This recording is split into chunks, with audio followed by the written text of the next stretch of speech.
શું નામ તમારું? મારું નામ મોરી ચંદ્રિકાબેન નરોત્તમભાઈ છે. શું કહેશો? હું થાનગઢમાં જીઆરટીમાં નોકરી કરું છું. મારે અમરાપરથી થાન આવવા માટે 40 રૂપિયા ભાડું થાય છે અને મારું વેતન 330 રૂપિયા છે.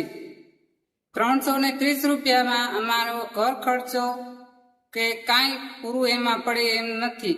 છોકરાઓની ફી કેમ કાઢવી, એ અમારું ઘર ગુજરાન કેમ ચલાવવું?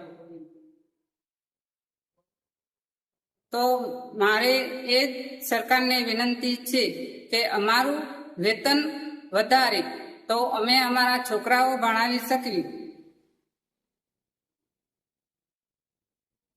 અને ઘર ગુજરાન પણ ચલાવી શકીએ. તો અમારે બીજે પણ નોકરી કરવી જરૂર ના પડે.